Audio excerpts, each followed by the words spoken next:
Okay, this is some more cloud experiments in the climate simulation section. So this is me walking along on the bottom of the ocean.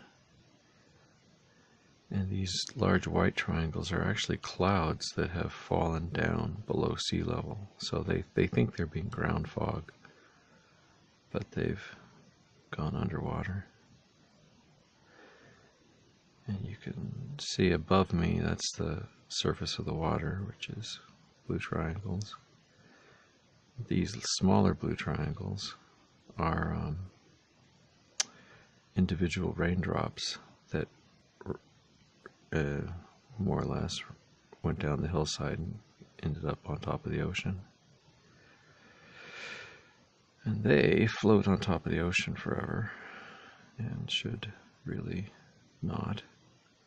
Cloudlets, each holding more moles of water.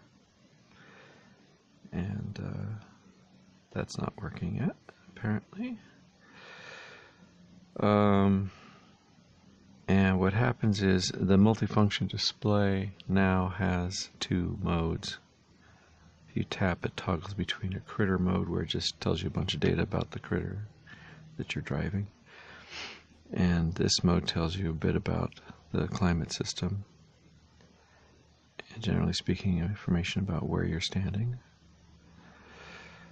But you can see the temperature Kelvin is 290 degrees, which is basically just hot enough in my simulation to spawn new cloud particles. But then the air temperature, if the cloud particle is warmer than the local air temperature, then the cloud will rise. And otherwise, what's happened was all of these clouds were made and they were up in the air, and then after the simulation runs for a certain period of time, I think it's when all the land gets hot, there's no longer a relative heat difference, there's no longer an upwards acceleration, and the cloudlets eventually cool off and fall down. And the cloudlets also shade the land, so they cut down on the energy that's hitting the land and thus on the production of new cloudlets. And right now cloudlets are only created over actual ocean surface, so I'm not creating new cloudlets over these terrain areas. Anyway, so that's just sort of a snapshot of where it is right now. Okay, so I reset the fractal, so this is a new fractal surface, and that also clears the climate. So it's figuring out where the ocean is. And now the sun is moving across the ground from left to right. And I start the ground off at 200 degrees, well, 200 Kelvin.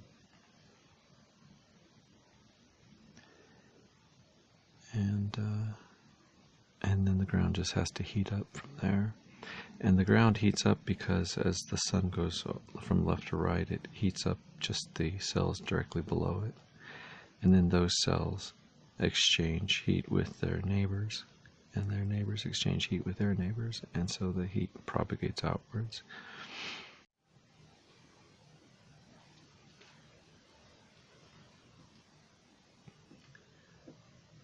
Development snapshot, synSpace version 1.09. Early attempts at a climate modeling system. So what we have here is we have a fractal terrain layer, and then an ocean, these equilateral triangles, an ocean layer. You can see some rainfall has landed on the surface of the ocean, and it's just kind of chilling out there. The other thing that this has now is in the MFD minimap for the climate,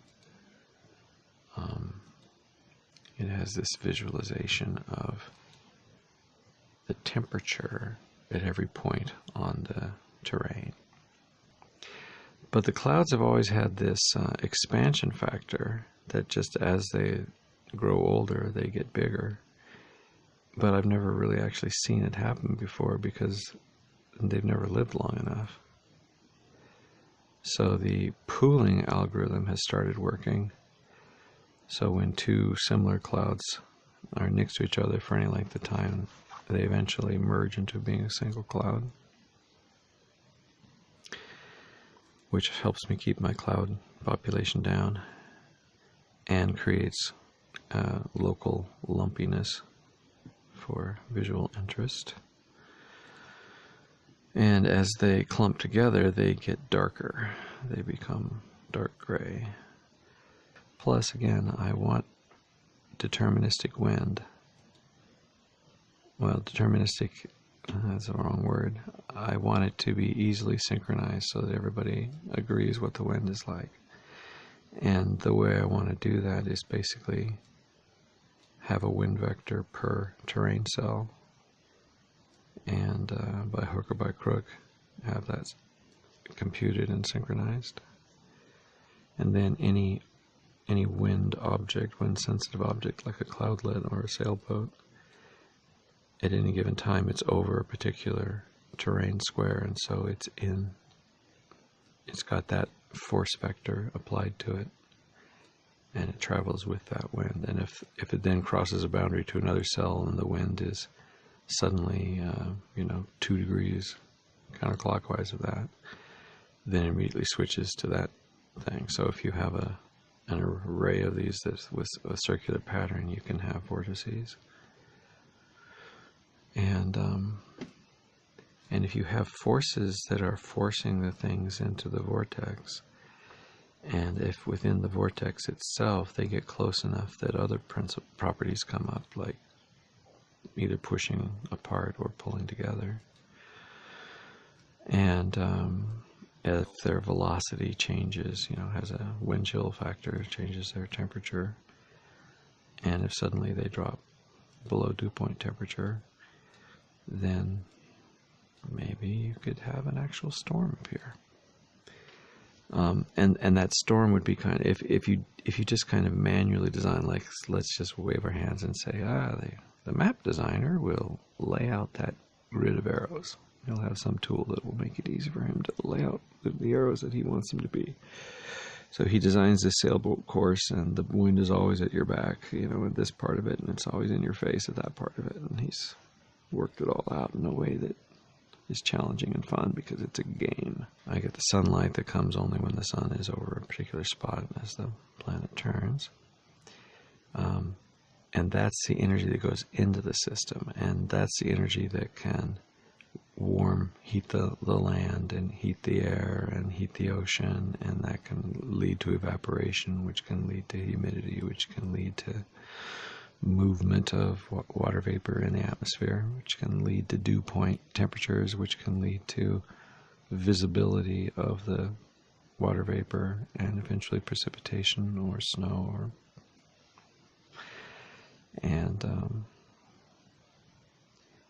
and rain, which then returns the moisture back to the ocean. And any excess heat has to be radiated to space, or with the understanding that it's being retained, greenhouse effect. In which case the planet just gets hotter and hotter, although generally it will get up to a certain temperature, at which point it will suddenly be radiating to space the excess, as opposed to just getting infinitely hot. It probably can't get infinitely hot. The atmosphere would boil off, and, well, the atmosphere can't get infinitely hot. Maybe the dirt can.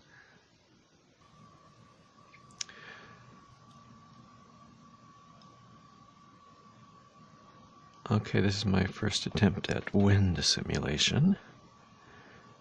Frame rate's pretty bad.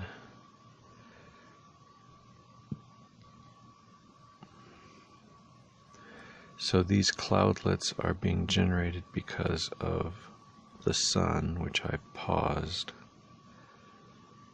So you can see here that it's just heating up this one spot on the ground, and then literally one spot, and then that radiates outwards from there through thermal exchange to its neighbors. So that's where all the heat comes from. And the heat, because it's hitting water,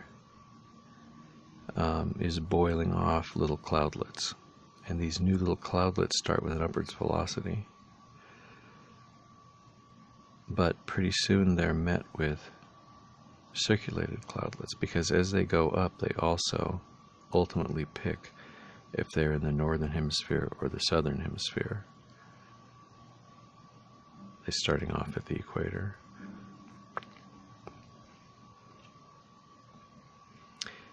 And for every spot in space, there is a prevailing wind direction.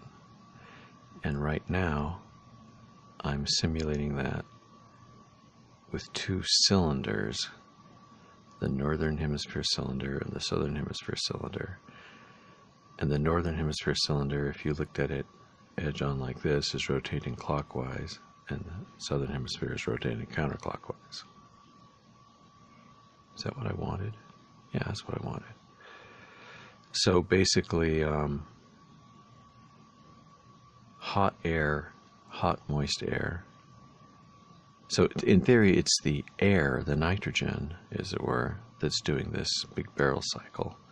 And then the cloudlets just go along for the ride with whatever wind prevails at their current location. So if I could stick a cloud kind of in the middle of these circles, they would probably not move, would be the idea. At least there would be very little wind motion. And no matter how far away you get, the wind motion is always to bring you back in. Logically, the hot air rises here at the equator, and then that gives it a higher pressure, and it pushes, and it has nowhere to go but north or south. But as it heads north, it gets colder and colder, and it falls down. And by the time it gets to the pole, it's fallen completely down. Now, on a real sphere, in my model, that would be a toroid, basically, a donut of air sitting at the top of the Earth, and another donut sitting at the bottom of the Earth. And the donuts want to roll with the hot air rising up and the cold air at the poles falling down. In addition to those donuts, I also want to have hurricane circles, okay, where you, from this view, those would be circles, horizontal circles. And for a given map, what you'd want to do is separate the north and south hemispheres, and then find the centers of the largest bodies of water and the largest land masses. Try and look for sort of circular shapes of land and circular shapes of water, and as few as possible. And hopefully an algorithm that does this by looking at the terrain sheet.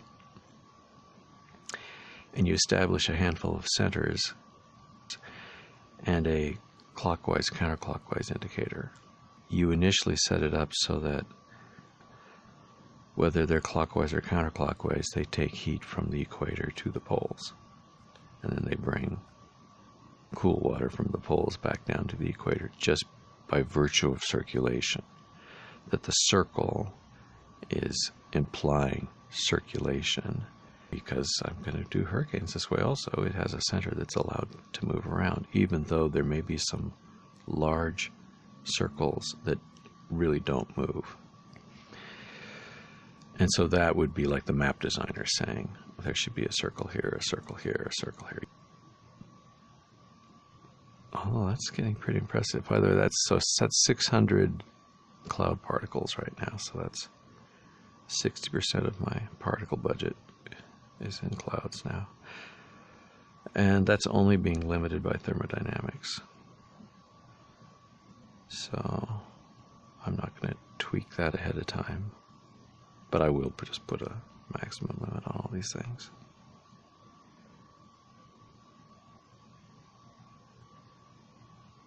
Just want to get the most bang for my buck. Now when they come down, they also compress, and they should pool. And clearly they are pooling, because these are new cloudlets being made at this rate. So 1, 2, 1, 1, 1, 1, 1, 1. So, several a second. The sun is very hot over this spot. By the way, the very next thing I'm going to add is an actual H2O budget, so that the planet starts with a certain number of moles of water. And when they come up out of the ocean, they're actually removed from the ocean, and now they're in cloudlet form. But the sum of the water in cloudlet form, ocean form, and raindrop form should be constant. Should be just what the planet started with. If you get the thing hot enough, I don't know. I don't know what the range of these barrels. My barrels go out to infinity right now. They're radii. Although the actual size of the cloud swirl is getting bigger as well over time. I think they're going faster, and then they travel further, and then they get out, and that actually increases the rotational momentum for them. Which maybe is not realistic. Maybe they should be spiraling more in the vortex. But that's kind of cool. And I think these triangles could eventually evoke cloudishness. That looks a little cloudy.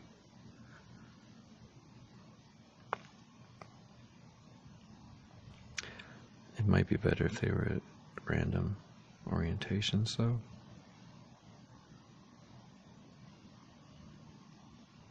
I was thinking that I would mostly see them from the surface, which is now likely to be underwater. Those are raindrops over my head, those little blue guys. Oh, so I should be able to see them coming towards me and going away from me. I'm pretty much at central. There we go. Straight up.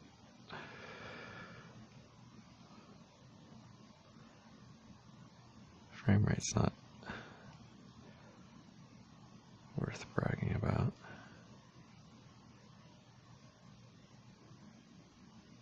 Okay.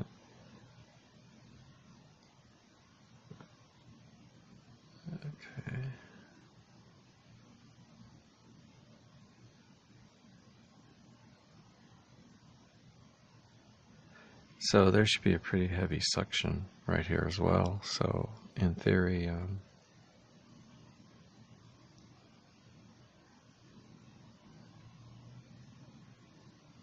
well, I mean, the wind current is definitely upwards here, so that's the definition of an updraft. So if I was flying in a glider right now, I would experience an updrafty kind of effect.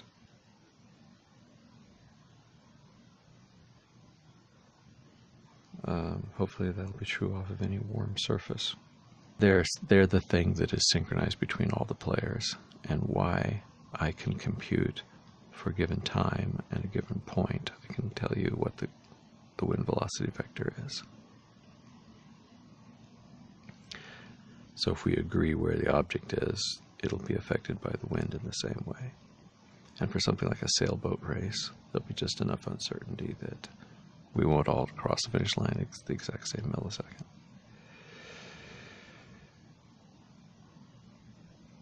And skill could matter. So what's it look like at the top of the circle?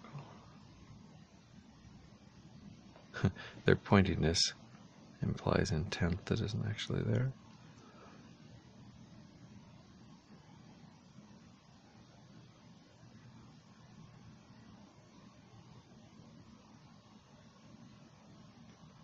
My legion of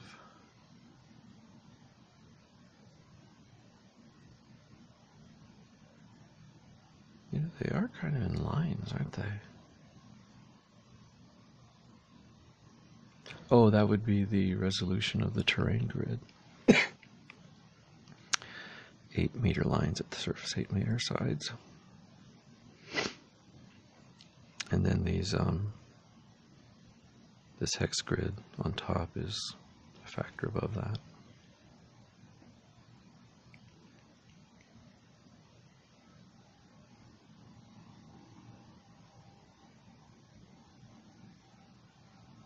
It occurs to me that if I made the little hexagon water lines opaque, I could not bother to render the terrain lines below, and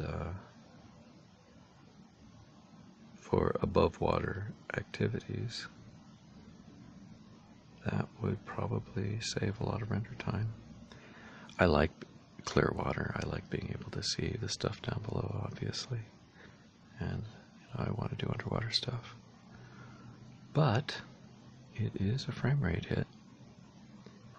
Okay, this is our second wind experiment, and the only thing I've changed, there is now a budget. The world is born with a finite number of moles of water, and as they boil off, so we see the center spots heating up pretty fast.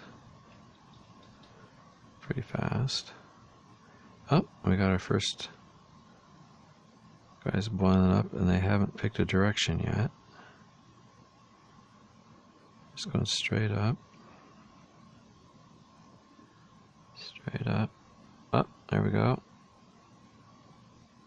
I finally picked a direction, and the direction comes up and over, and they cool, and they fall back down.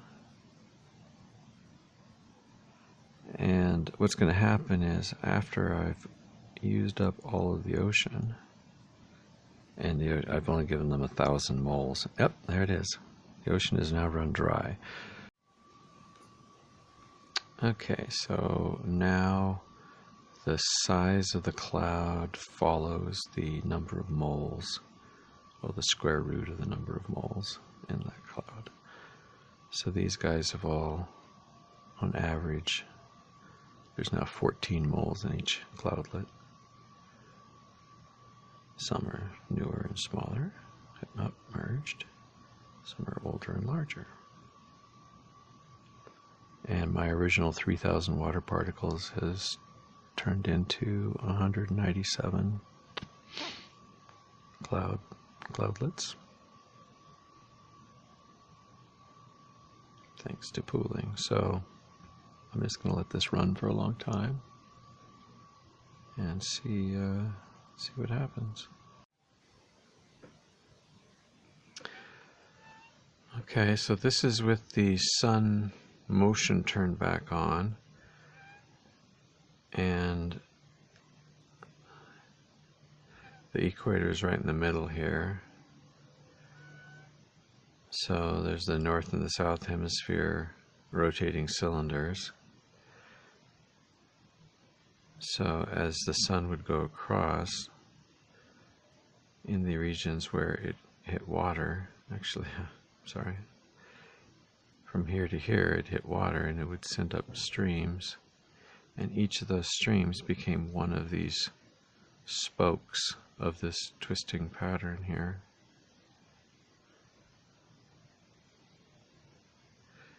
And now I'm just going to let it run for a while. You can see the equatorial band's gotten pretty hot. The ocean is now empty. It burned up all the water. I don't indicate that here yet.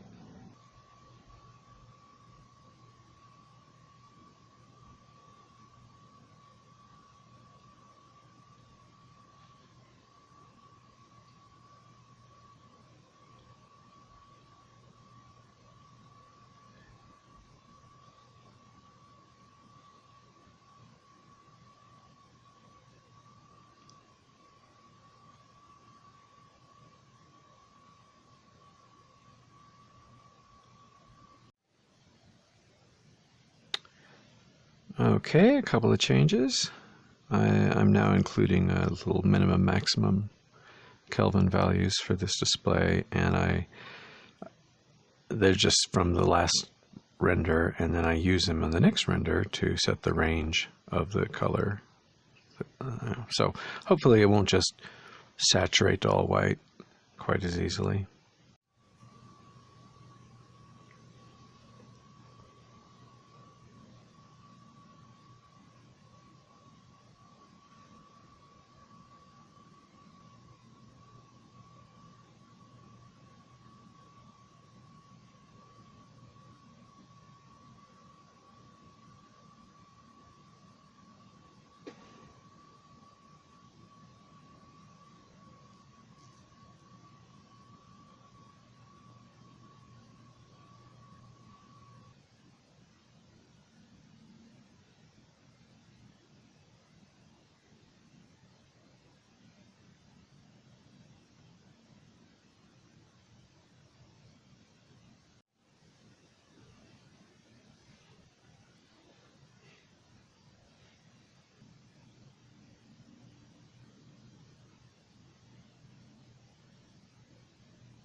This is running on a Kindle Fire HD10. This is a development snapshot for version 1.09, not yet released. This is the release that will include critters, which are skeletally animated little creatures that can populate a 3D world. But the 3D world itself is a pretty stylized, low-resolution thing. And terrain is practically generated. The water is simulated by these very low-resolution triangles. You can see in the cases of shallow water, you can see the ground below the water. But all these little triangles in the air are my early attempts at a climate simulation system,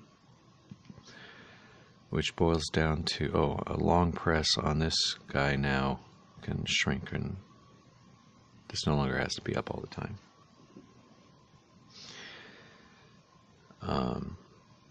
You then are a creature, like right now I'm this guy, and I think the idea is I am teleoperating him. He is some sort of biosynthetic humanoid that a machine has caused to come into existence on this planet, which I'm only seeing through a stylized display. It's not a photograph of the planet. Right now I'm underwater, so you can sort of see the sky as the watercolor. These little blue triangles are actually raindrops that have landed on the surface of the ocean that I need to process, but I like looking at them right now. And then way up in the sky, the other triangles that look like they're way too small are clouds. And what happens is the sun moves across the sky every 30 seconds, I think. And as it does, it heats up the equator. And that would be this guy. So the sun would be going across like this, and each time across, it would heat up the water that it crossed, and that would cause the water to boil off into new cloudlets. And I've recently imposed a maximum population of cloudlets, and after running all night, it's achieved a sort of steady state with the maximum number of cloudlets, which actually prevents it from boiling off any more water. I guess I could think of it as being 100% humidity cloud trailing up after it, because immediately after birth, a cloudlet is very warm, and it wants to, well, if it's warmer than the surrounding air temperature, it goes up. That may be not a good equation. I use about 4 equations total, and they're all real simple with various constants in them that allow me to use fantasy units like moles. Now, the amount of water that I like the whole ocean on the whole planet is 3,000 moles, which is not very much in the real world. So these are really, gigamoles or something. Okay, restarted it after the crash, and I should now be able to walk off the edge of the screen without it crashing like that. This is first sun pass. Well, actually, the sun went over several times to heat it up, but this is the first pass where it actually started generating clouds. So that's the first stream of clouds, and they're nice and big. And they split in half, and then they start getting rolled by the hemisphere toroids. Here's the next sun pass. We've used up about half our cloud budget already. We've only burned through about 1/3 of the water on the planet. So we're nice and hot, so we're just grabbing all of that. But I think we're at this, well, maybe these are pooling quickly, but I think they're still, well, no, they're averaging over 4 moles per cloudlet.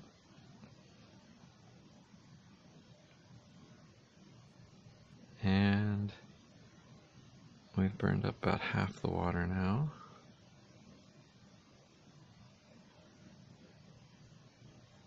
As we get more passes of the sun, we get more of these lines. And that kind of makes sense, although the sun should be heating up a broader area, so this should be just kind of a thicker line. And of course, well, I already have the basic of it only happens when you're over a place with water. Okay, do we just run out of? Definitely we're seeing fewer cloudlets.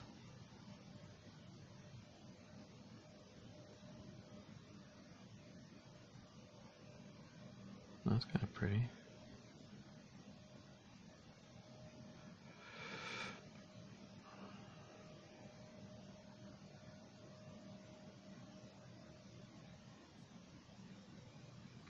So I like the way this ends up creating like a line of clouds that slide along on the ground. Like these are sliding around like right at sea level.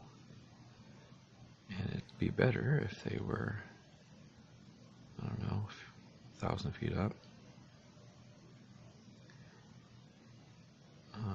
But I will eventually make sure the thermodynamics take care of that. If the winds really did force a cloud into an uncomfortable posture, it should evaporate or rain or fight back or get wetter, I guess. So now we pretty much have burned all the water. So I haven't bothered to change the visualization of the ocean as we dried it out. I think that would be a fun thing to do if it's something that's going to happen a lot. But what I want now is I'm about to embrace the hurricane circles, and that's going to create some horizontal circulation instead of this vertical circulation. Let's add 4 points. Let's shrink this. Let's say I had 4 points. I divide the square into 4 quadrants, and in the center of each quadrant I have a point. And those are the points of rotation of 4 hurricane circles.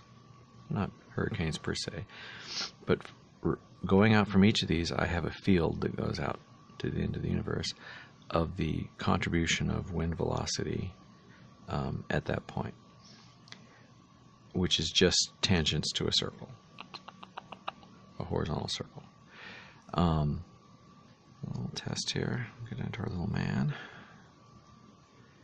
And he's walking around under the ocean, and he's seeing these clouds up in the sky. And he actually sees them come down, land on the ocean, and then go over his head. But he does see incoming, rings, which I like. This algorithm actually has a couple of things that I like. Whoops, there we go.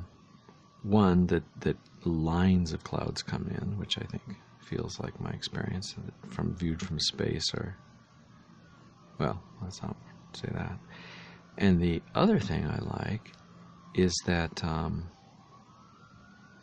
there's this thing where my dad taught me, if you you're standing on the ground and you feel a wind, and you face into the direction that you feel the wind is coming from, and then you look up high in the sky at the clouds, and the clouds that are going to affect you are coming from your right. And he taught me this in Oregon, so this is an Oregon metric. And this circulating pattern actually behaves like that. And it's easier to see when you can still see the sort of helical shape. Now that it's just kind of a big cylinder, it's not quite so obvious.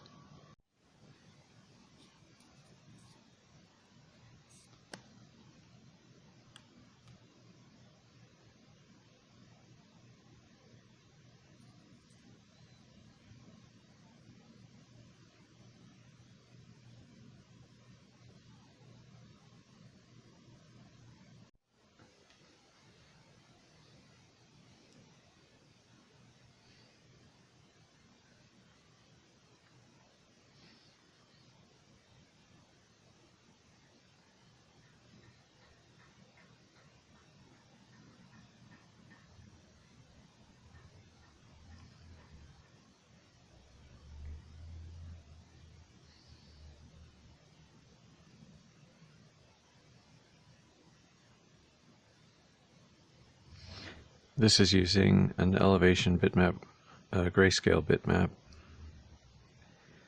of the Grand Canyon, portion of the Grand Canyon. And very little of it is below sea level, as it were.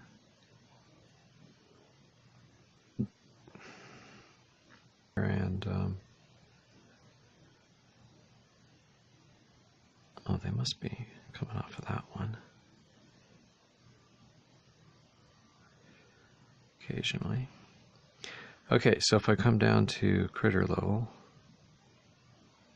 now is this because he's the size of an ant walking around in stuff that's the size of lawn grass? Or is this because, oh, that's cool. So some raindrops have accumulated in here. I look forward to having fish triangles.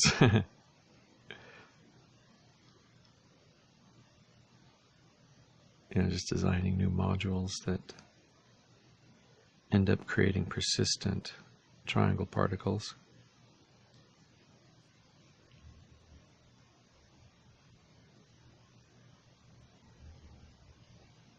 just going to try and stay impressionist for a while.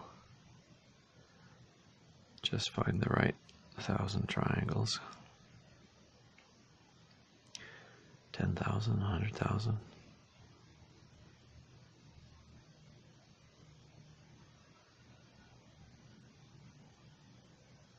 Well, right now I'm rendering 1,000 particles. That's 1,000 triangles. And then this is a 64 by 64 grid.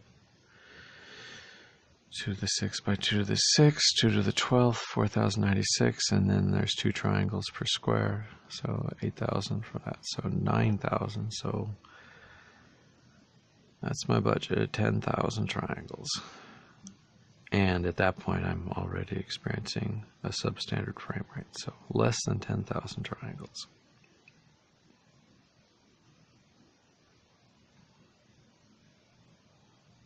Now, I guess old school games would have partitioned the terrain into areas that could not be seen from other areas. Like the skyline acts as a wall, and you probably, within the context of the game, are not allowed to cross that skyline or ever have a camera above that skyline. So you don't know and cannot render what's on the other side, and nothing is there until you are on the other side, and now this side's no longer there.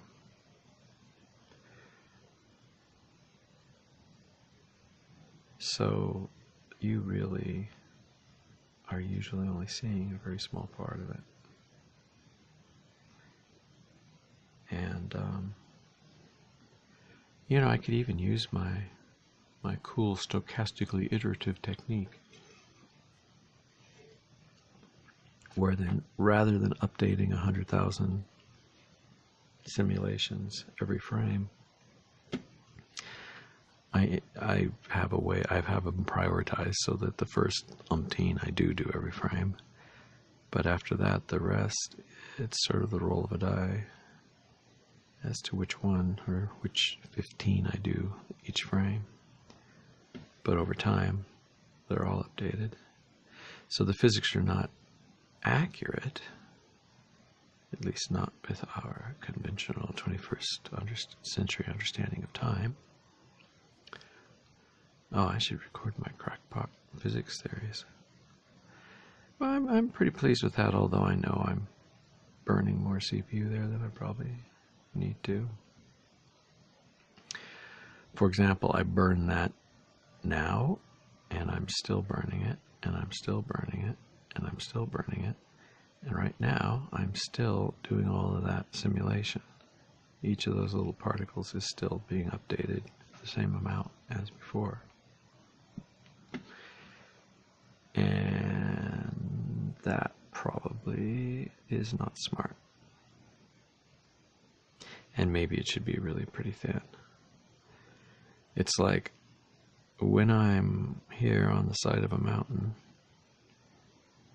I do want the clouds to be able to come down into these valleys, you know, ground foggy. And that should happen when the wind blows them down there, or a cold thing is pushed down by a hot thing above it.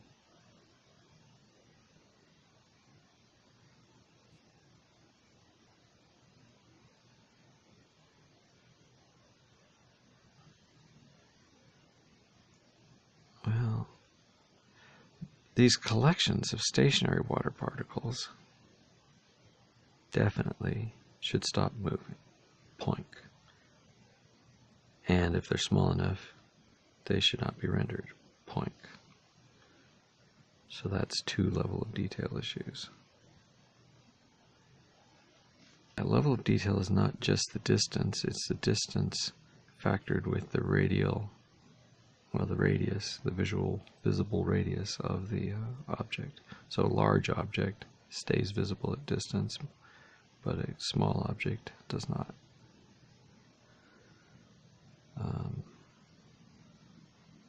But should render make the decision of level of detail.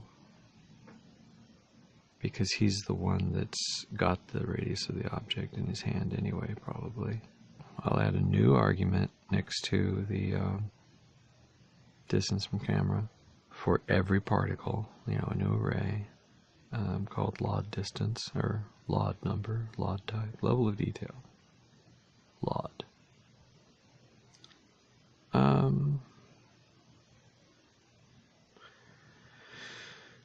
So that's a specialization for water.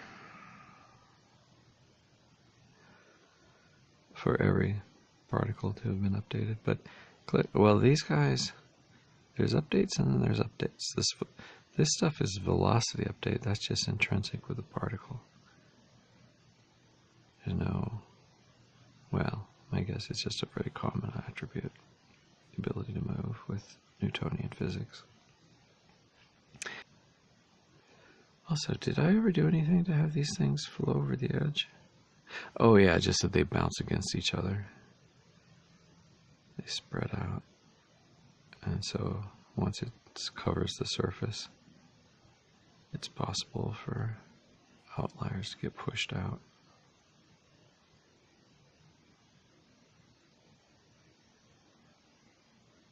That's pretty cool.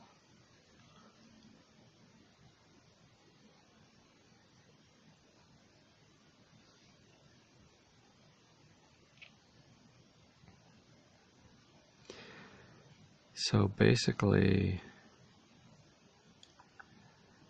I need something like a command that causes the current critter to start making something with his skill set. Like, say he's going to make a tent that, that he can sleep in.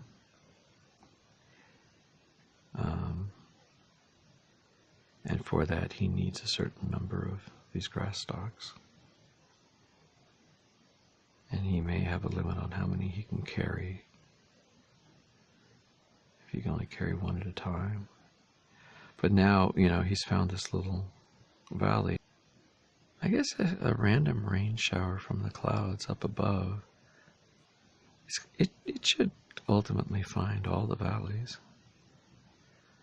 So you may not have a big pond with 100 guys in it, but you shouldn't be very far away from a water droplet if your only need is to hydrate your critter.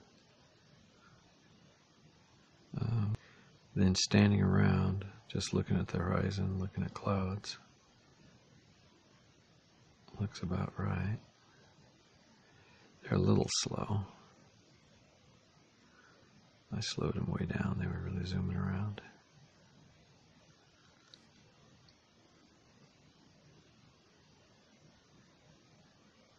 Anyway, so I need to do some optimizations. And, but that's definitely getting to be a little bit more like clouds in the sky. So I think I'm on the right track.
Zoom in.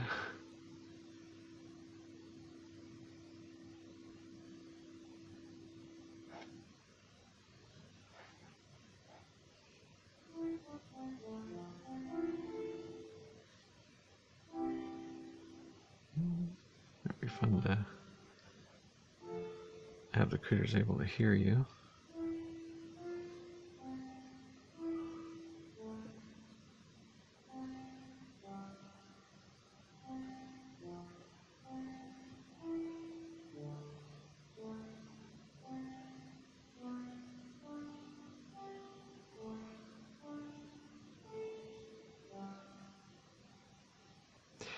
want to come in orbital mode about, I guess about this high up, but be mostly above the clouds, just zooming by. And then in addition to these buttons, I get a new button somewhere that, instead of enabling a weapon, enables my landing engines.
Or not.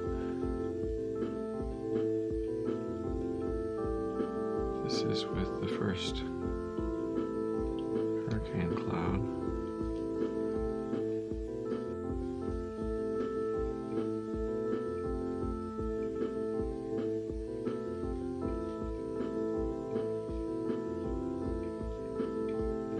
It's not doing exactly what I expected.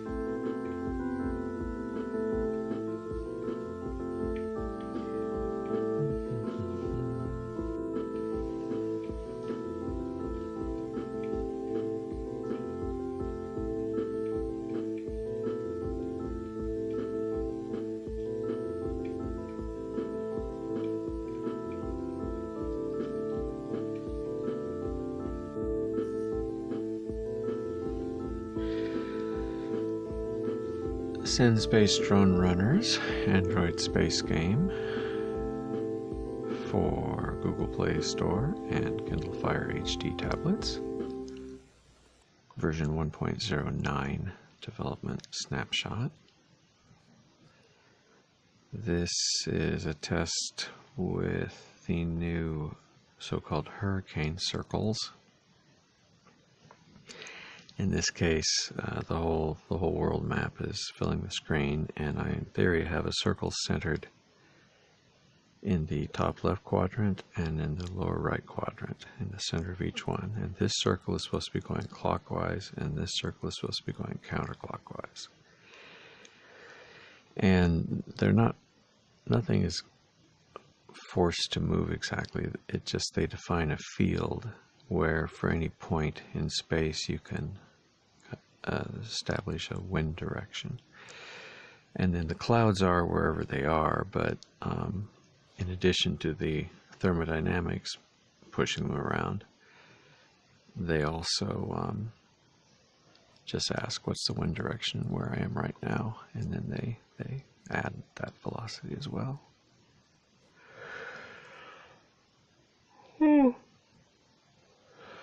Need to extend it to a sea current, synchronized sea current. These winds then are synchronized between all the players, even though the cloud particles are not. So these individual particles are not going to look the same on every player.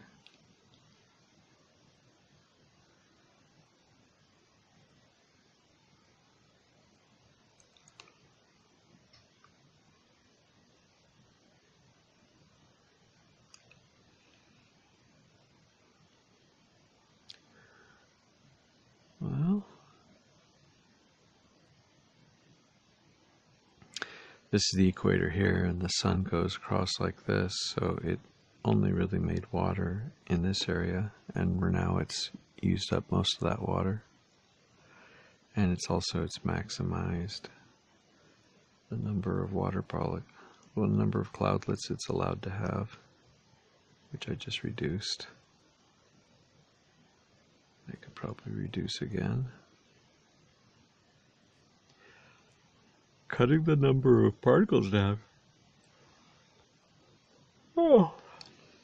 Didn't really super improve the frame rate or anything.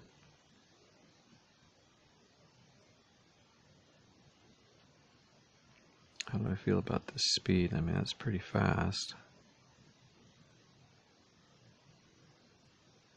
I don't know. Games. I don't think it's too fast, but it is on the fast side. I suspect it's not working, but I need to run it overnight to see for sure, so we'll come back to this later. Just waiting for the temperature to go. It's 288. Okay, and we've got some things appearing. Yeah. Okay, so it's basically using the boiling temperature water pretty much.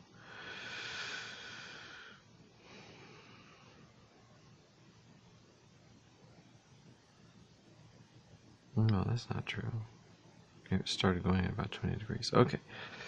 So is that now just gonna sweep around in a circle? So this, I wonder, it's just kind of like the formation of the Hawaiian Islands.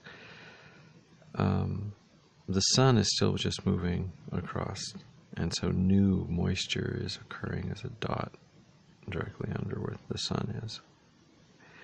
And then each moisture that is born, it's born into a particular spot in the wind field. And each spot in the wind field gets a wind force that drives it in a circle.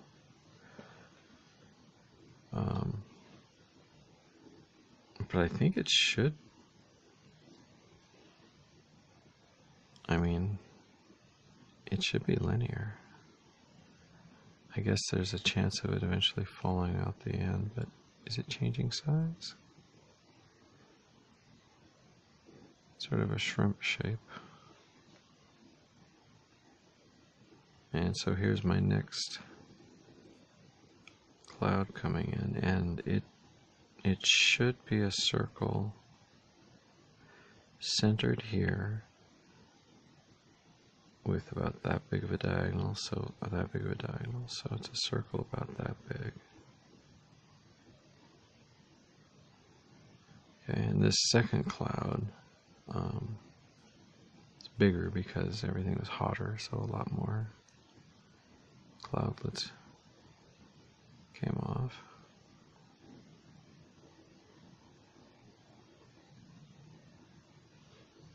And have we burned out all our water? No, we still got lots of water left. Okay, so here comes the sun again, and again, anything that gets laid here is outside the circle.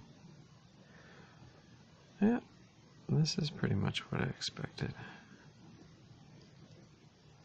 For shrimp guy, he's still basic C shape, but I think he has mutated.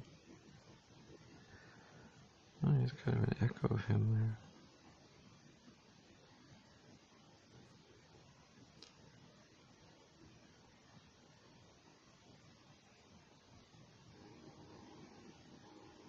That's pretty cloudy looking.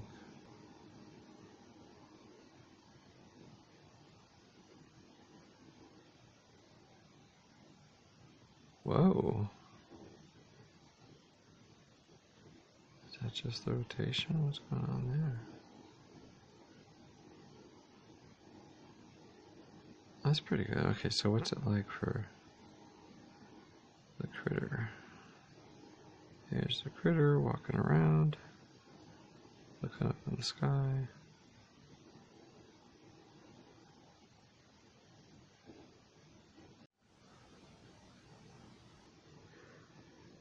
So I'm going to go to flat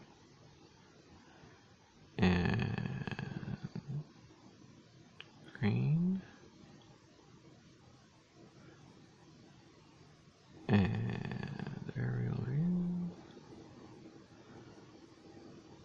Okay, I just changed it so that the planet's starting off much warmer. So it started making steam almost instantly. And what I want to see... Oh yeah, there's two different circles this time. So this one, and let's see, I told them both to be clockwise. True or false? Yes, I told them both to be clockwise. However, I think I put in an automatic thing that what I call clockwise in the north hemisphere, I end up calling counterclockwise in the southern hemisphere. So if I set a northern one to clockwise and a southern one to clockwise, I expect the southern one to actually be counterclockwise. Except, lo and behold,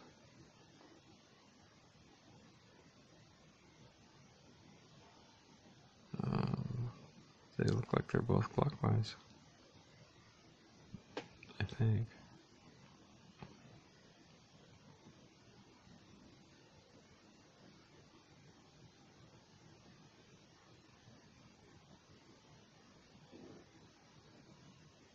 Okay, so the sun is just coming into...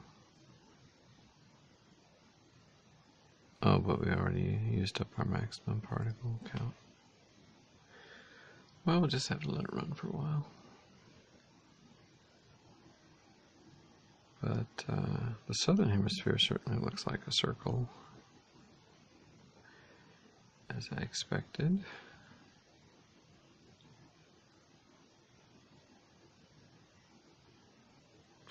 So I guess the next thing I should fix is that excessive evaporation thing.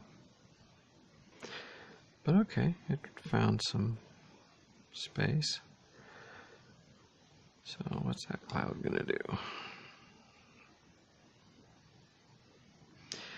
And what's this guy gonna do when he comes up? Because as he comes around here, he's now affected by both circles. So I expect him to get kind of torn apart. And part of him go off to that circle and part of him go off to that circle. Yeah. It's kind of what I expected.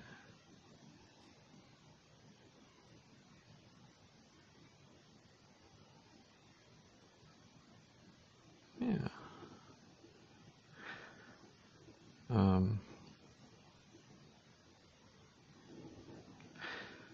All right, and now I need to turn the toroids back on.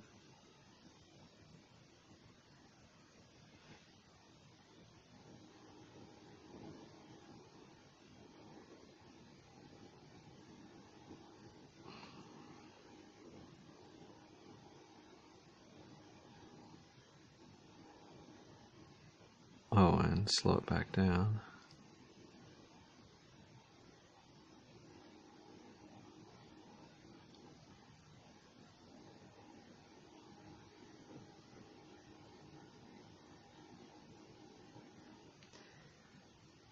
I don't really want to slow it back down yet.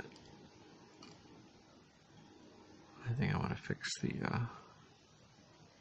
evaporation rate first.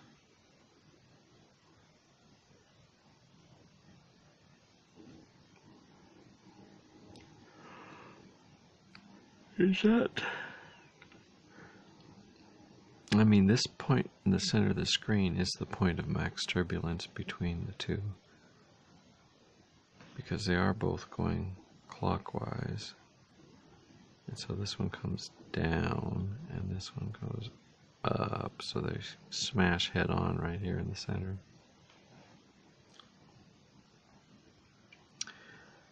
So what we'd like to see is a naturally occurring little hurricane right in the center, rotating counterclockwise and thus bridging the gap between the two clockwise guys.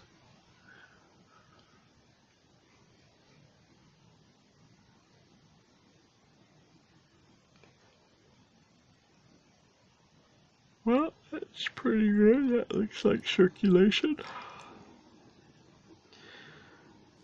And just critter eye view. I'm walking along. Look at all these low clouds. They are really way too low. It should be rain or something if they're that low. Okay, so we'll turn back on everything and see what that looks like. Okay, so this is with two hurricane circles and the north and south hemisphere toroids. And I guess we'll just live with this terrain. Looks like we got some interesting water. So no waiting anymore. Preheated water.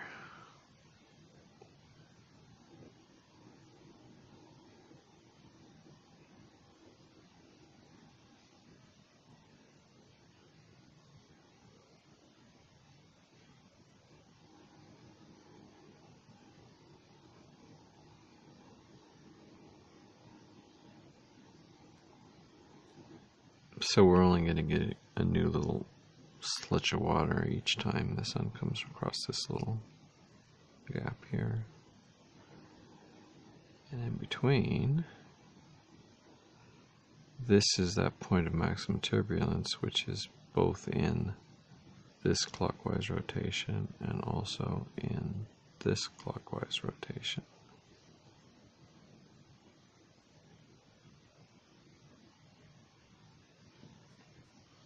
So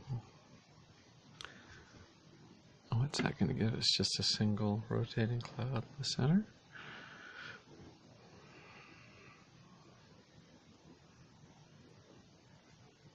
Or will it eventually break out?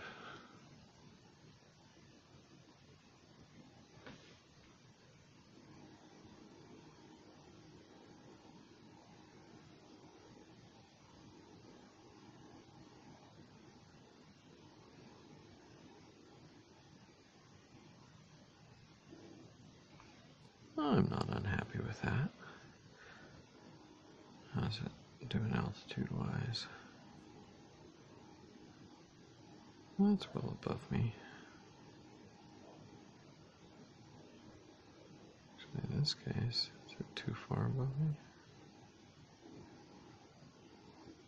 Well, it's so much directly over me that it's kind of hard to see it.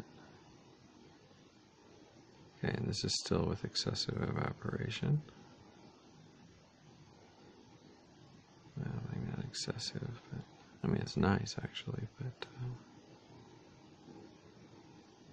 uses up too many of my particles.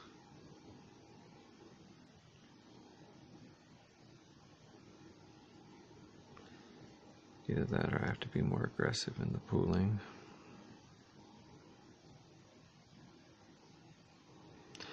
Oh, look at that. Weather that's following the terrain. It's not like I mean, this is emergent behavior, right? It's like I have little rules about things. And the terrain just happens to influence where the weather is. That's pretty sweet.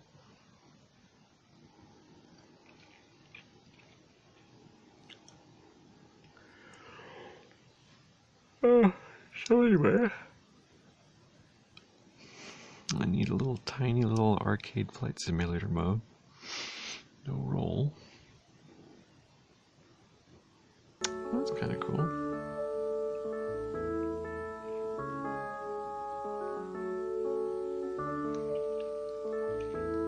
And now that we don't have to wait for the water to heat up.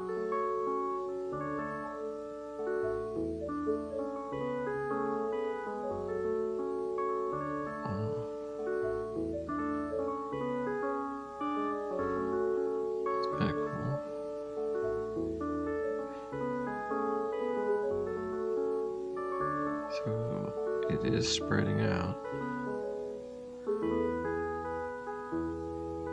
Oh, they're gigantic, aren't they?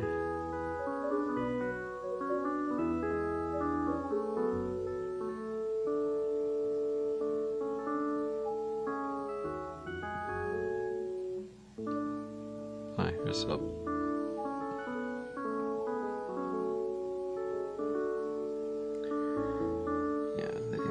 They've made it into the northern donut.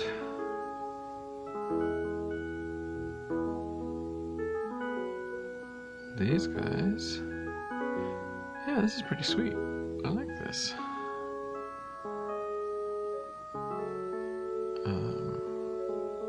Still have to. Here, let's. Really? That causes it to recalculate the climate? Okay. All right.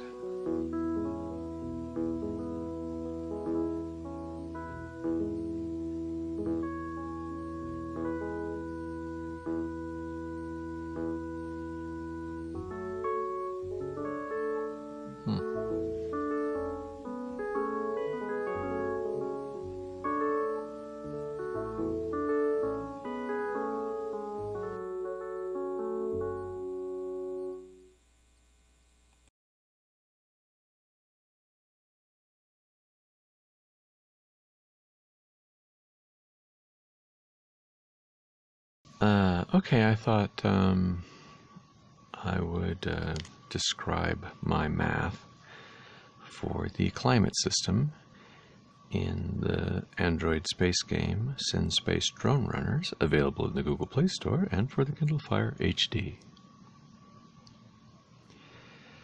And here's my basic thought. You've got a planet, and it's a sphere, roughly. And it has an equator,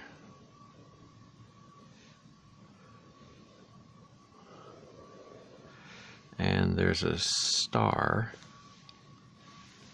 Let's say the star's over here.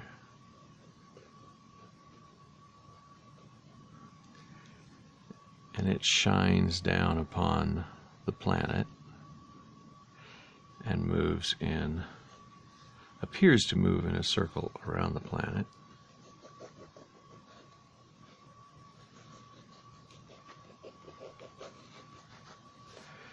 And so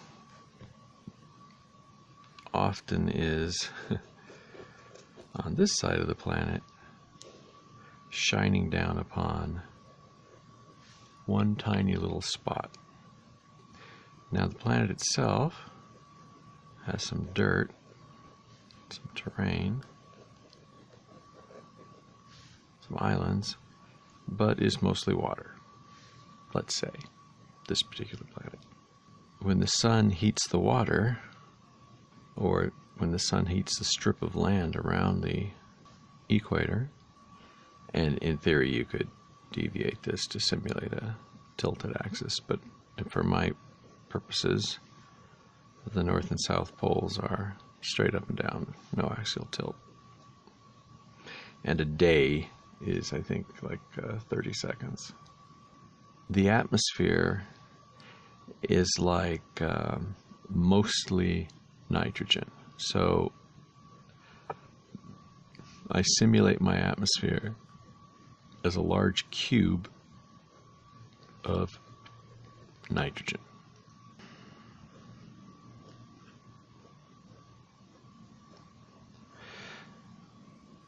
I should probably talk about that first. So the hypothetical object is a sphere, but for all practical purposes, I render that as a flat grid. So the world is both flat and a sphere. And this is a grid. And for each spot on the grid, I have elevation data. I have a handful of information for each point on the grid. But basically, you still see those same two islands. And you've got to remember that this axis of the grid, here's the equator, for example, going across the middle of the grid. And when you fall off the grid at this side, you come onto the grid on that side. So the grid is effectively wrapped. And it's also wrapped between the north and south. So these points along here are all the North Pole. And these points along here are all the South Pole. And these points along here are all the equator. So at render time, and for most game purposes, it's a flat world with some mountains, some mountainous terrain, skyline. And this grid is pretty coarse. In this simulation here, it's I think it's 64 by 64.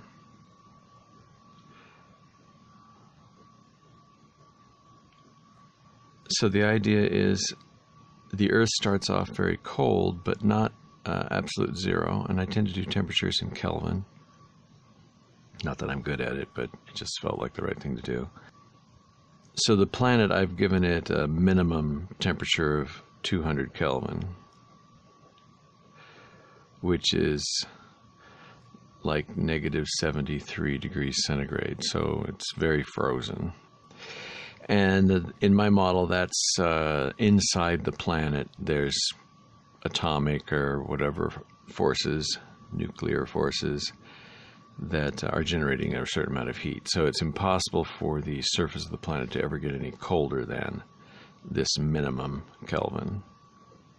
And all of these numbers are tweaks that should be available to Lua to change so that you can... It's not like it's a highly detailed planetary simulation or anything, but there's a handful of numbers that, in theory, change the behavior.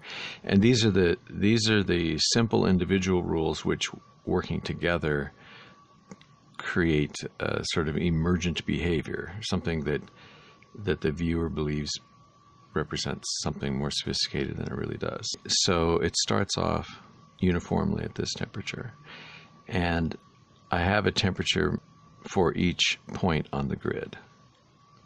So that's about 4,096 points. Even that fairly small number is too much for me to just fully model 30 frames a second. So I do this, what would you call it? Stochastic subsampling. I'm not sure. But basically, I have a budget of a certain number of updates, thermodynamic updates, that I'm willing to do every frame. Maybe I have 4,096 points, but if I only do 100 of them per frame, it will take me 40 frames before I've done all of them. Well, 41 frames, which hopefully will be a second or two. So within a second or two, things are up to date, but they're not really completely up to date. And the math isn't completely accurate because energy doesn't flow smoothly across all boundaries simultaneously, just across the boundaries that I chose to sample. So for each of these 100 points that I may do thermodynamically, I will pick a random point somewhere on the grid, ideally one I haven't done recently, and then I will do a heat exchange between him and his neighbors, however many there are.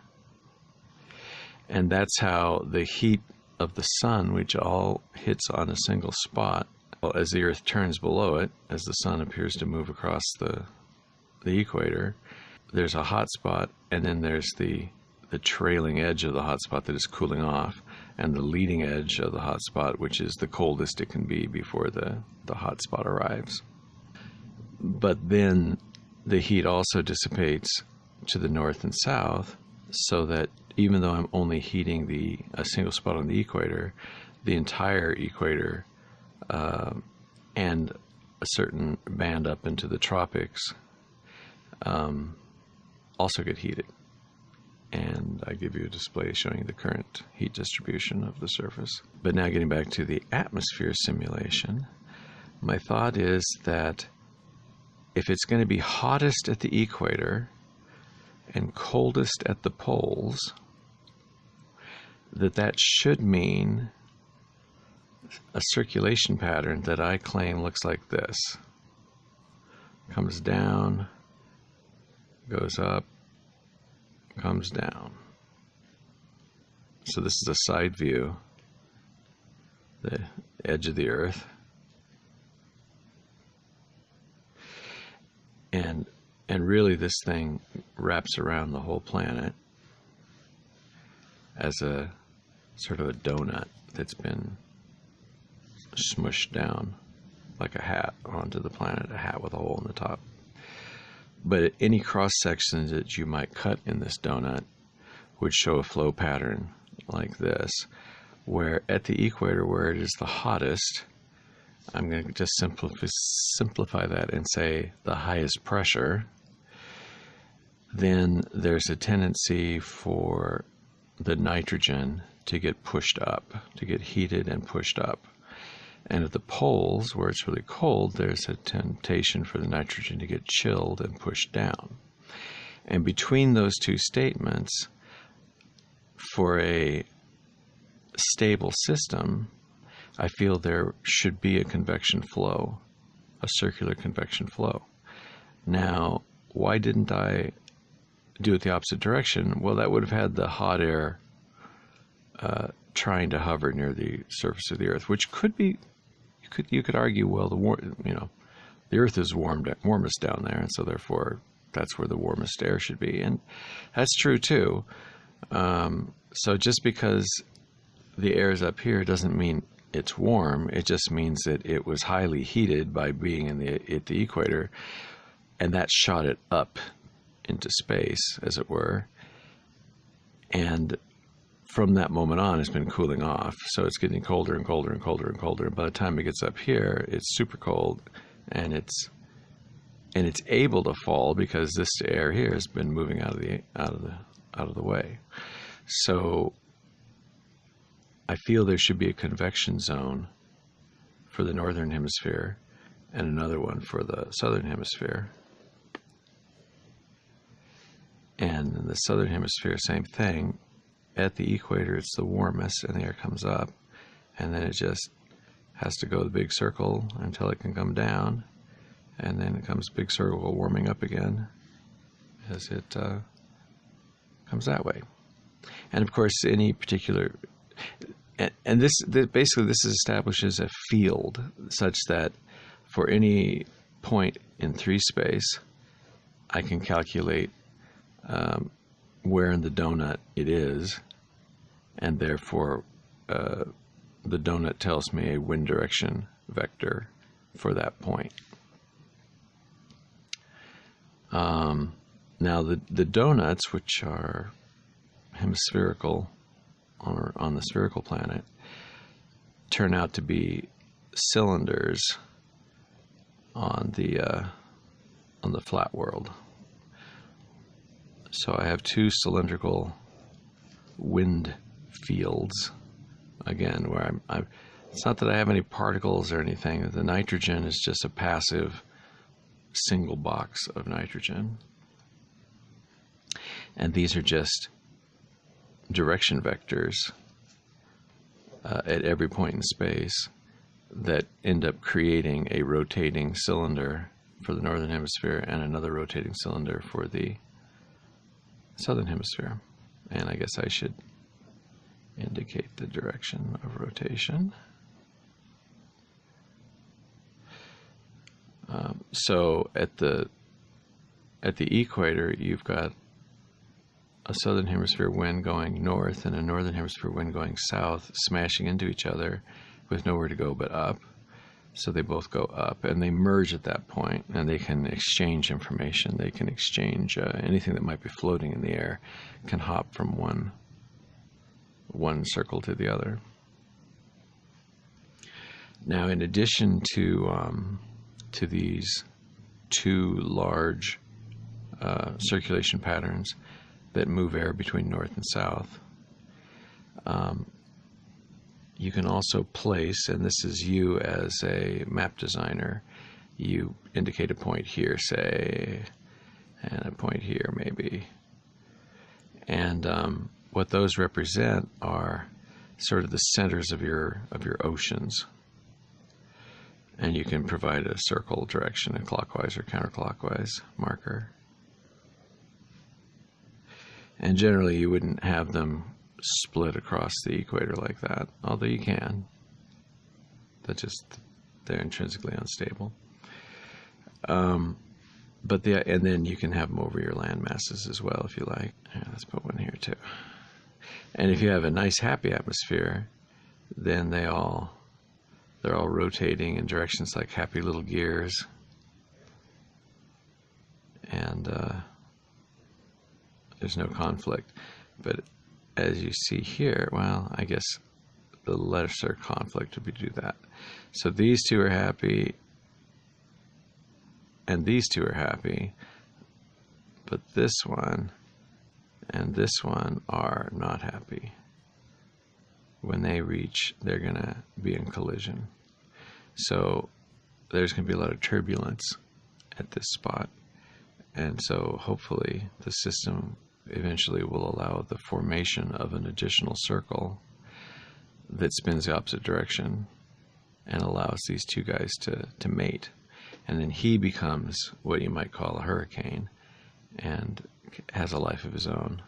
And as long as he's fed energy, he spins up, but when he loses that energy, he spins down and eventually fades away. Plus he can move. These guys, I don't know if they can move or not. I guess they probably can't. One key feature of my wind simulation is that it needs to be synchronized for all players. For a given moment in time, I have to be able to tell you what the wind direction is for any point near the surface. Oh, hey, SpaceX just caught a fairing. Nice job, SpaceX. Okay, anyway, so the point is that these circles provide horizontal convection, and they also mirror sea currents, which I also need, because if you're going to have a game that has like a sailboat or ship or whatever, you'd like both to the option to float in both the currents and also be driven by the winds. And you need all players to agree, more or less. And so you, the designer, have placed these circles, which I'm calling hurricane circles, and they provide another field. Now they provide a field that's sort of a pillbox shape, I guess,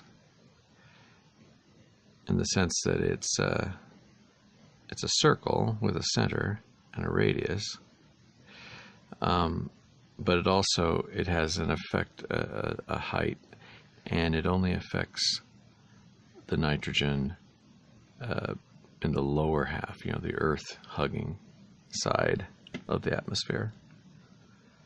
And I'm not completely sure why I did that. It just, for reasons of symmetry, it sounded right to me.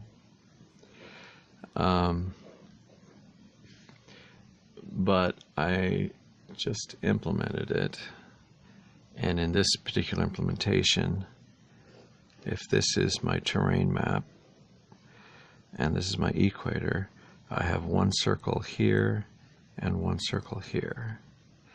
And what's happening is they're both going clockwise. So they are in conflict in the middle, but what it ends up making happen is sort of a figure eight shape. Well, not a figure eight because it doesn't cross, sort of a peanut shape where particles go all the way around. And it's been running overnight, so this is its stable equilibrium.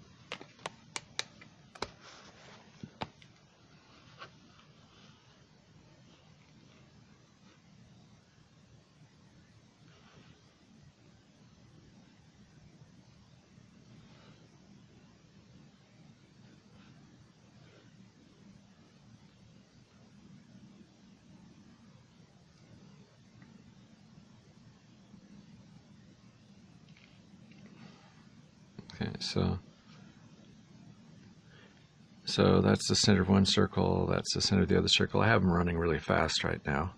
So this one, any clouds that happen to drift into this area are affected by this field of direction vectors and are given an, basically they ride along in a current of the wind. And you can see here how when they come up here, they're still affected by this circle, but they're simultaneously affected by that circle, because the circles actually affect a larger radius than the circle itself. And so these guys actually jumped from one to the other, and then once they land in the center of the other circle, once they leave the region of effect of this circle, then they become wholly dominated by that circle.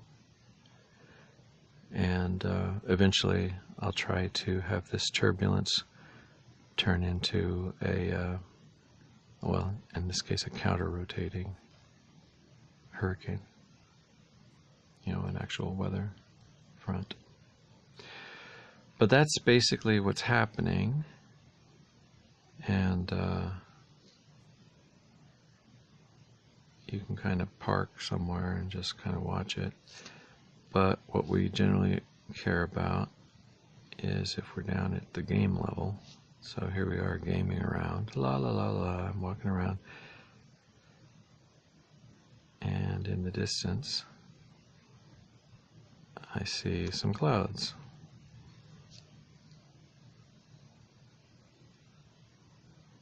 Some clouds more on the horizon. Now these little things that look like clouds are actually floating on the surface of the ocean. There, I'm underwater, in case that wasn't clear. I'm underwater. These things are on the surface of the water.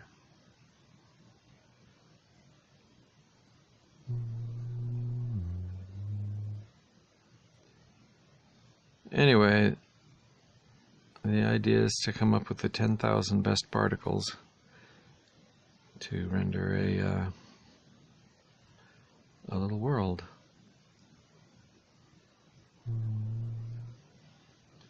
And have natural processes that create these resources that can then be collected and used, and then facilitate construction of simple pyramid kind of structures.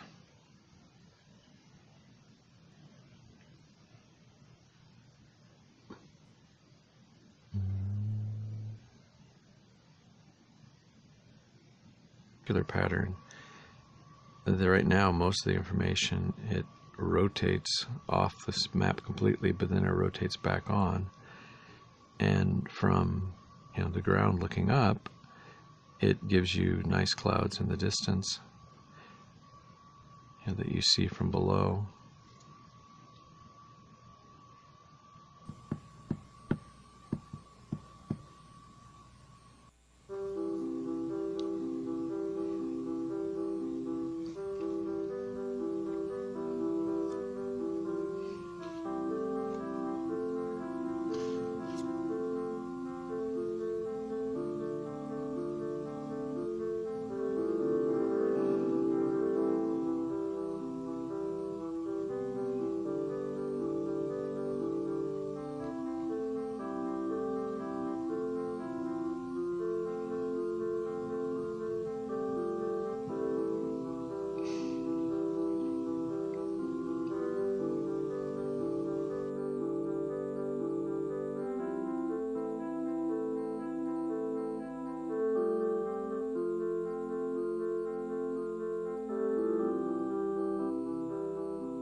having all the cloudlets in the same parallel planes does lead to some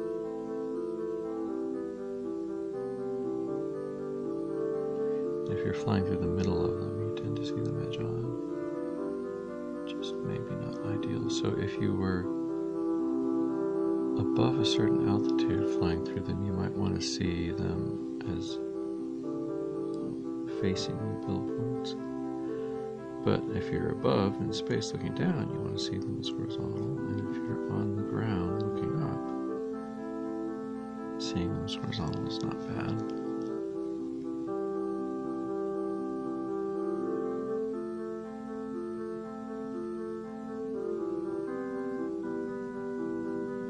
So in theory, there's a circle here and a circle here, and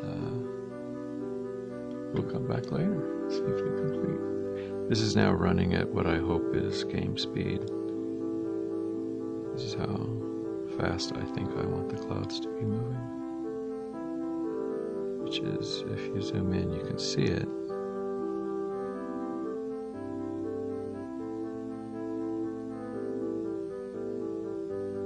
But it's not zooming around.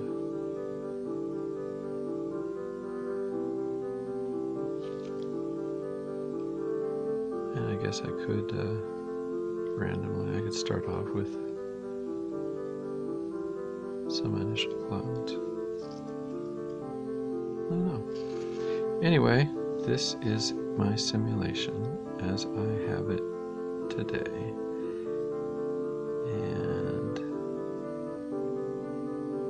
Make sure that the clouds themselves are not a huge frame hit. The terrain still is. But yeah, like right there when the clouds are filling up a lot of pixels, I can definitely feel that.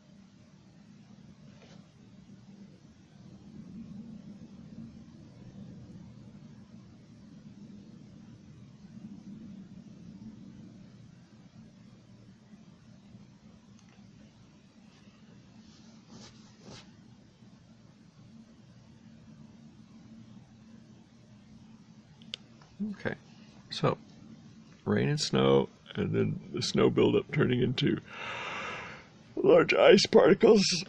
Let's see if I can't get a naturally occurring north and south polar ice cap kind of stuff.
So I like this swampland.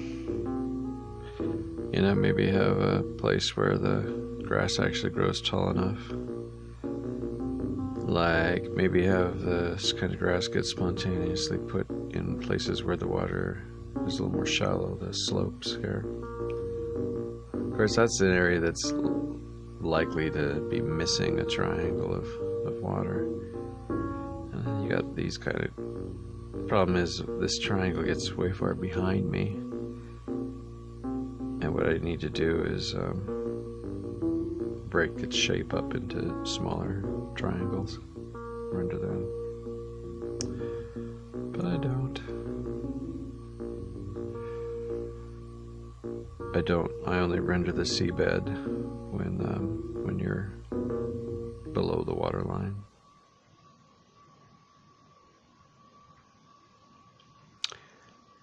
And I like the water, these raindrops that are floating on top of the ocean. It's like I need to recycle them.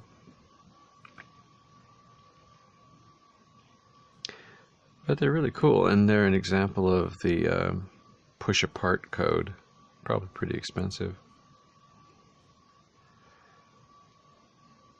And I did that so that when they were aggregating in a mountain lake, they wouldn't all just overlap at the point of the deepest part of the lake. And it does have a macro structure, which is kind of fun. If you hold still long enough, you can see that there's a general clockwise rotation here.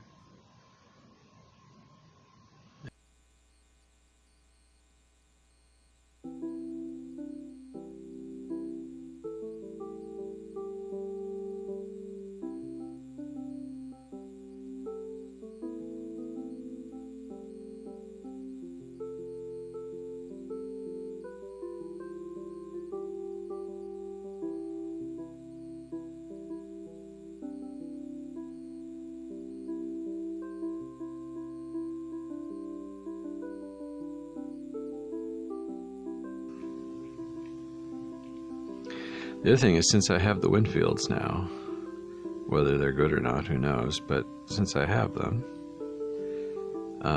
I could use them to, and I can have a current fields as well as wind fields, but I can use them to bend the grain in the wind, as it were, so that you just sort of indicate what you want to look at, and the camera tries to make it as theatrically interesting for you as possible without making you seasick.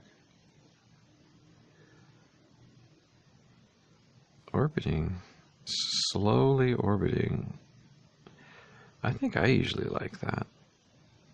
I don't know if I find it seasick inducing or not.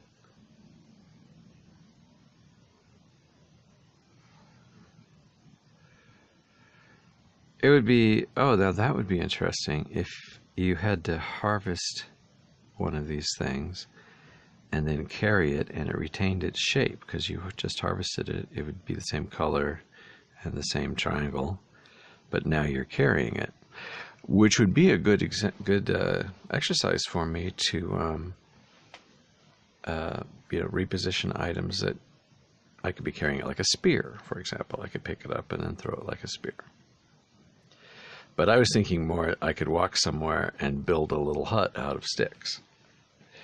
And what I'd really be doing is building a little hut out of triangles, but doing it within the context of the game, which would give me the excuse of it being very crude. I mean, basically, if nothing else changes, I'll have my usual row of action buttons along the bottom that will populate from the appropriate actions for the character you're controlling at the time. And there'd be a sort of a generic, the E button, as it were. Then the W, you got your WASD handled by this guy over here. And then you got your E button kind of thing by the row of action buttons over here. So when you're standing next to a tree and you are in possession of a machete, then you tap the machete button, I guess, and it knows which tree to cut, and you can carry some number of them, I guess, just to make it less infuriating. And while you're carrying them, they're like drawn on your back as if you've got a sheaf of them, and maybe you have an animation of you actually cutting it and putting it in the sheaf on your back.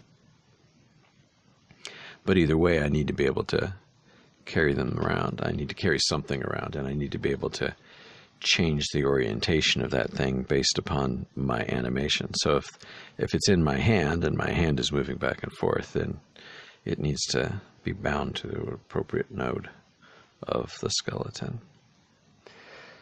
And I say that I do that.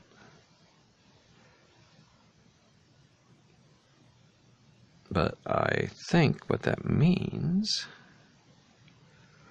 is that I should be formally linked, such that the physics system knows that this extra weight is now in the guy's hand. Is the transformation matrix for that node at this time, probably at time of previous render frame, actually.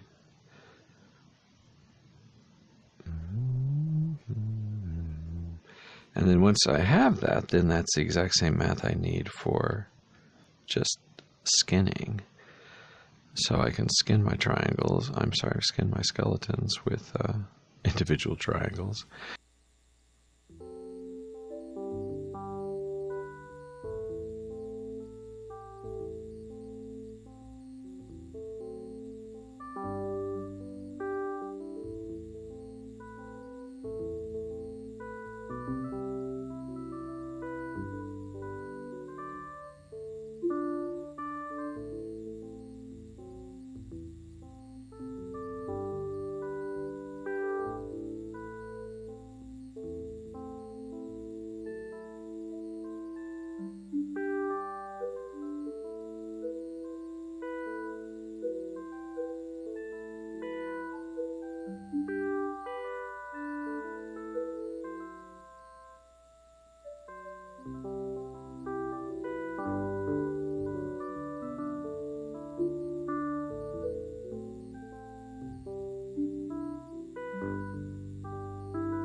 For the record, music is really great.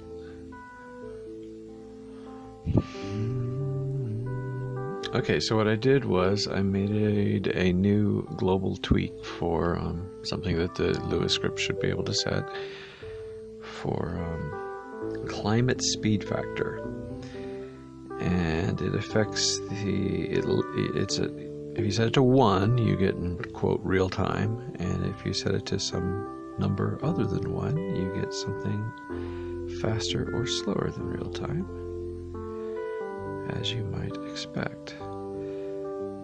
And I have now set it to 4.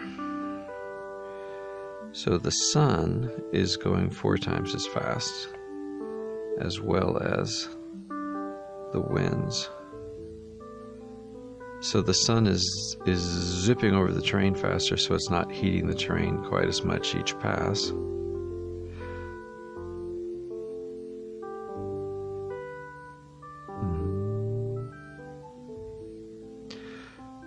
Which I think is the right correction factor. Okay, so now it's starting to make some clouds. Oh yeah, and they're getting into their circle right away. That pass, these clouds, are they just down by the ground? Where are they? Oh, it's still pretty cold. Okay, yeah, so now this pass of the sun the next day, it was warmer, so it made more cloudlets. Oh yeah, this is what I want to stare at for hours at a time.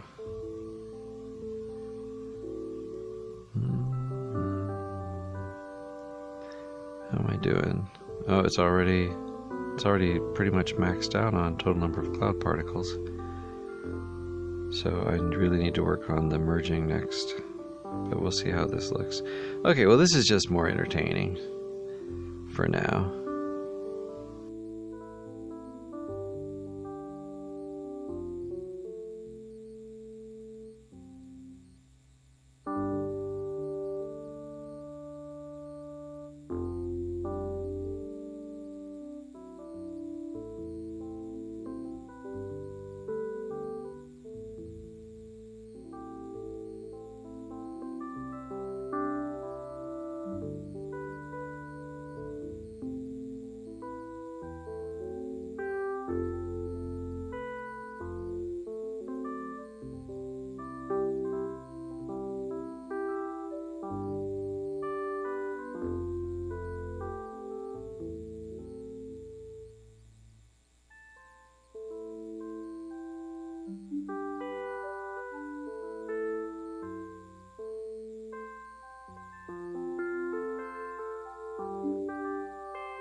tileable maps soon.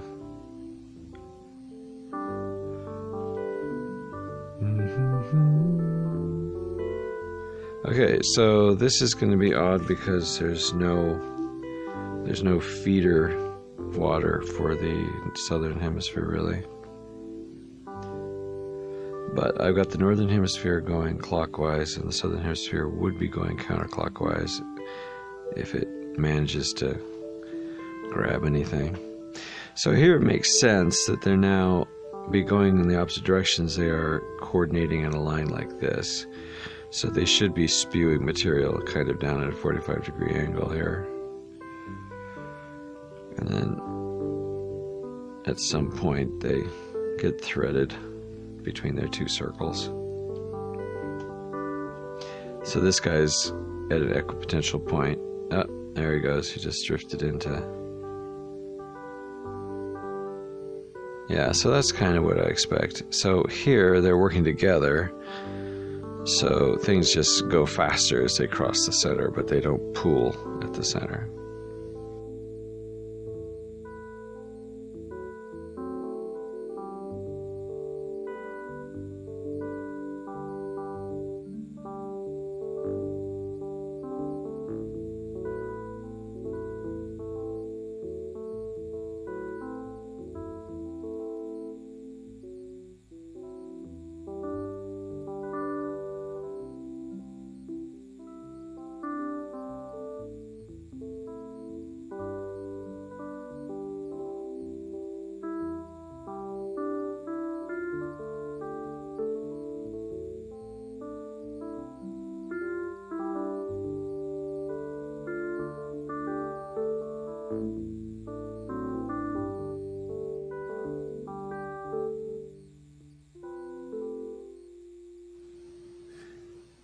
Here's a view of like watching a meteor storm come right at you.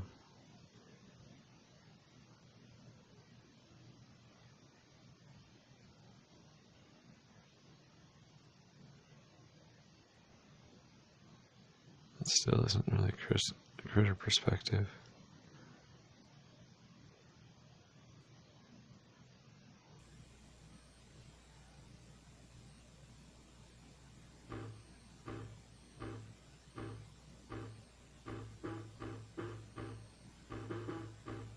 Well, that's kind of cool. I mean, they're doing kind of credible circular arcs, and of course this is 4 times real time.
Okay, so this is 4 hurricane circles in a pattern that should compress the horizontal equator stuff, clouds, compress them towards the center. So they should build up in the center, which is the hot equator, should knock them up in the air, and then they should go through the barrels, and hopefully they won't just get hurled off the top in the north and south of the map.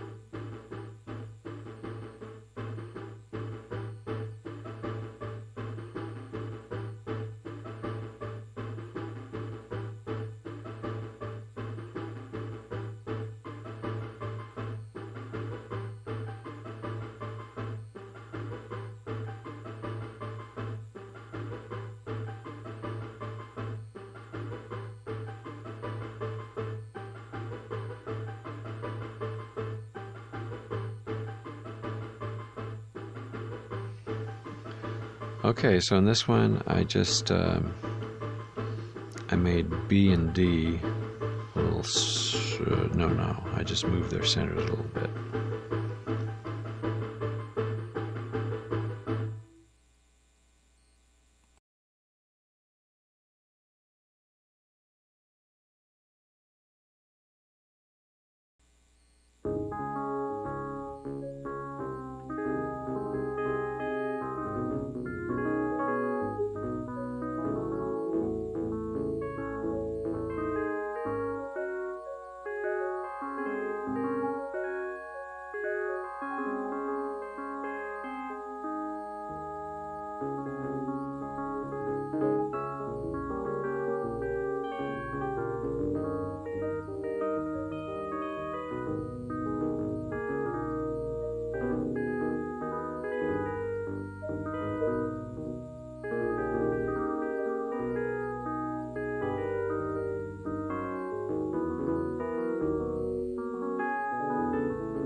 So I guess I'm going to just let it run like this for a while.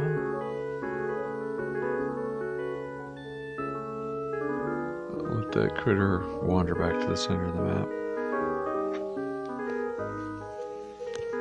as he will do. Did I leave you running? Sorry about that.